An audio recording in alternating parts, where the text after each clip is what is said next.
be coming, but they're not coming back up for Christmas, are they? Are they all?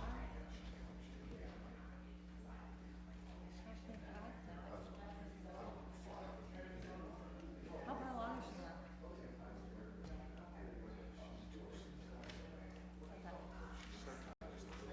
Yeah. She wants to know what it is before Christmas. Yeah.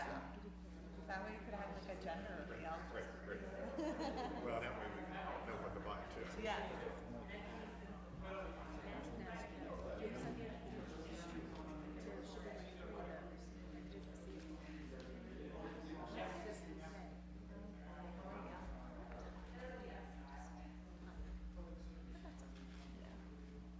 She'll be up there like, all the time off.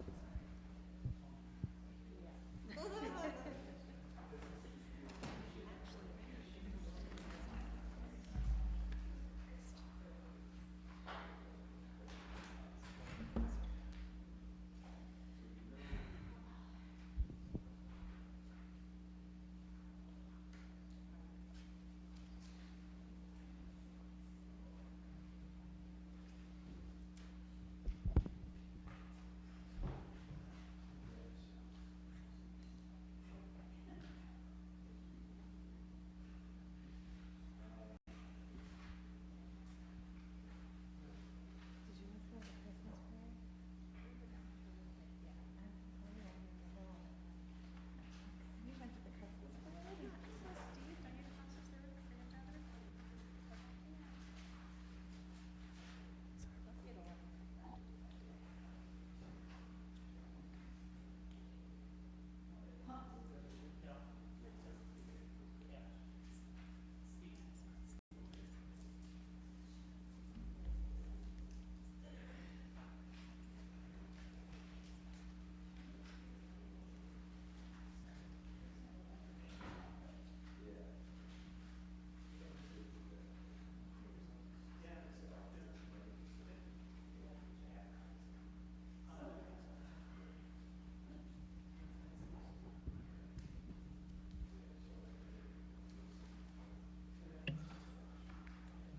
Call the Budget and Finance Committee meeting to order. For the record, we have all members present. If I could have an approval for the minutes from the last meeting. So moved. Second. We have a motion and a second. All in favor? We have one item coming before us today, and this is an ordinance amending ordinance number 93-2019, which we passed March 25th, 2019, and ordinance 275-2019, passed September 30th, 2019, which established the annual appropriation for the current expenses, other expenditures, and the capital outlays of the City of Akron for the fiscal year ending December 31st, 2019, and declaring an emergency. Mr. Fricker? Thank you, Mr. Chairman. So this piece deals with our 2019 budget. The piece that was passed last week is the temporary budget for 2020. This is the final amendment for our 2019 budget. So we've done 2 amendments this year. This is the second one. Before you, as well as the legislation itself, is a memo that we customarily provide that gives you a summary of the changes that we're making by fund. So as with the previous appropriation amendments we've done before, many of these adjustments are moving within the various funds, moving from the proper categories, moving from labor down into other, or vice versa. A lot of these are dealing with grant funds where we received additional money throughout the course of the year, and therefore we're adding budget to accommodate those payments that go in hand with those increased revenues that we received. We'll ask for questions today. Before we take any questions, probably going to ask if we could maybe place this on the consent agenda. Correct. Yeah, so we're not seeking passage after today. We've asked some questions here, but there's a little bit to take in here. So questions or comments from, we'll begin with committee members. Ms. Amobian? Section 8 about JED. Explain to me what we're doing here.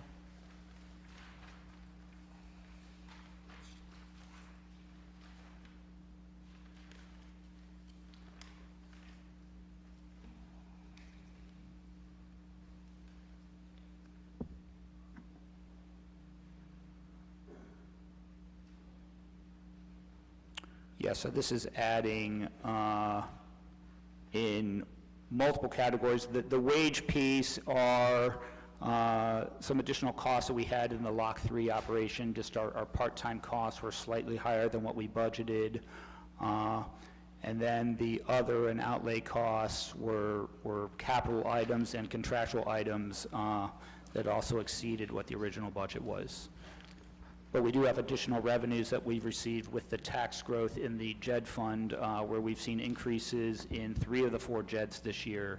So we do have additional revenues coming into the JED fund this year. Your first statement was something about Lock 3? Correct. So the only wages that are charged to the JED fund are for the Lock 3 operation. So our part-time costs were just a little bit higher than what we budgeted originally. And those are the only wages and benefits associated with that? Correct, yes. But there's funding that's coming in that will cover that? Yes. Okay. Thank you. Ms. Keith? Thank you, Mr. Chair. On section 12, where it says the request is to add budget to the wage benefits category for the summer lunch program to realign the allowable staff time expenditures for the program. Will that mean that this program will stay exactly as it won't grow any larger than what it was last year? Or has there been built in the possibility that this lunch program, or the providers, the staffing, could also increase? So I believe with this one, we had enough funding to cover some of our wage and benefit costs. So there is an administrative cost for our Recreation Bureau to administer the program. So we did have a little bit of funding that was able to cover some of that administrative cost, but we didn't originally budget for that. But since we had additional funding, we were able to move some of our recreation labor costs over to this fund and have it covered with those grant dollars. So you'll be reimbursing them then, because this program has already happened this year. This is not for next year. Correct, So it'll yeah. be more of a reimbursement. Right. Okay, thank you. Thank you. Any questions, further questions? Ms. Amobian? Now help me understand section 11, where it talks about equipment and facilities operating fund, and you go into residual expenditures for bounce. Help me understand what we're talking about here. Correct. These are additional expenditures for the construction of the new bounce facility, the renovations that were done to the bounce facility. We paid for some of that or all of that? Or? We paid for some of it with grant dollars. This is additional dollars on top of what we originally budgeted. Can you break out what this is for? Can you provide that to us? We will provide a breakdown, but it was for the construction costs at the bounce facility. It's all capital? Yes. Okay, thank you.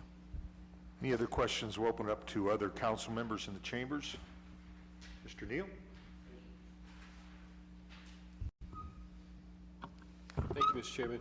Under the golf course fund, is that just for Good Park? That's number 19. No, yeah, so the golf course, it does include both golf courses.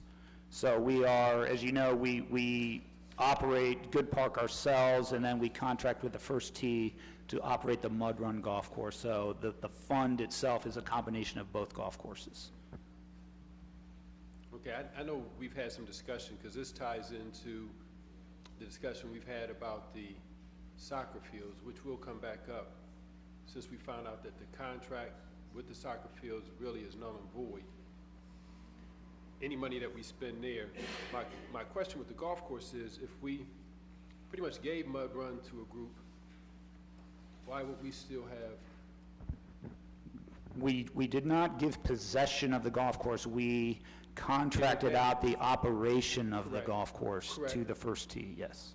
Okay, so this right here, is this for us? With First Tee, if we can have an understanding of what our costs are there, since we've give an operation over to them. Right, so our costs continue to be the same, so we are paying the first tee for the cost of operating the golf course. So we cover their labor, the materials and contractual expenses of the golf course. In turn, we also do receive all of the revenues generated by the golf course. So the first tee does not retain those revenues. Okay, they go into the operation of the golf course as well. Okay, Yeah. I'm happy to hear that because that's not the way it works with the soccer field. We don't get the revenue from the soccer field. So again, we'll be able to come back and look at those, but I'm glad you clarified that for me. Thank you, sir. Thank you. Thank you, Mr. Chair. Any other questions or comments? Would someone be willing to offer that this item be placed on the consent agenda? And looking for a second? Second.